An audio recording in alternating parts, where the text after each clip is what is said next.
मोहतरम साथियों, अस्सलाम वालेकुम वरहमतुल्लाहि ताला व बरकातहू। जैसा कि आप सभी लोगों को मालूम है कि जम्मू कश्मीर में लागू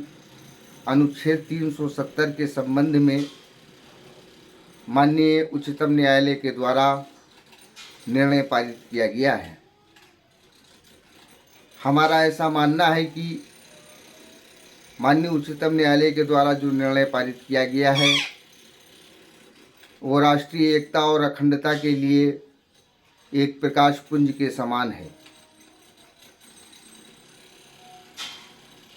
जम्मू कश्मीर जिन परिस्थितियों में भारत संघ में सम्मिलित हुआ था और उसके बाद जो परिस्थितियां वहां पर थीं, उन परिस्थितियों के आलोक में अनुच्छेद 370 में प्रावधानित किए गए थे, जिसके अंतर्गत जम्मू कश्मीर राज्य को कुछ अधिकार दिए गए थे, विशेष अधिकार दिए गए थे।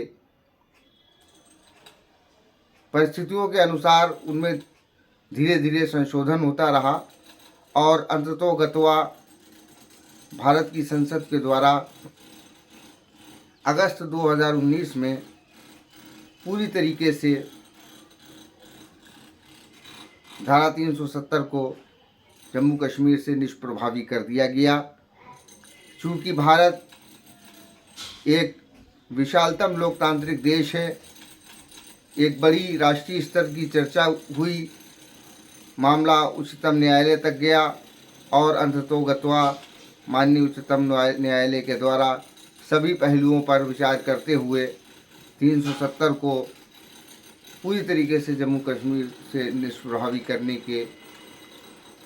फैसले पर अपनी मोहर लगा दी। जम्मू कश्मीर में धारा 370 की समाप्ति के पश्चात अब जम्मू कश्मीर के लोग भी भारत के अन्य राज्यों की तरह राष्ट्र की मुख्य धारा में सम्मिलित हो सकते हैं।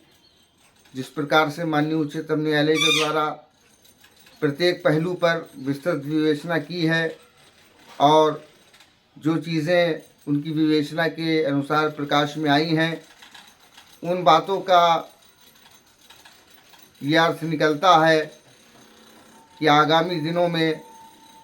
जम्मू कश्मीर के लोग समानता के साथ इस देश के कानून और संविधान के अनुसार जो नागरिकों को अधिकार दिए गए हैं, उनके अनुसार वो आगे बढ़ेंगे। और जिस प्रकार से माननीय उच्चतम न्यायालय द्वारा जम्मू कश्मीर के लोगों को न्याय देने के लिए जो बातें की गई हैं, वो सब सराहनीय हैं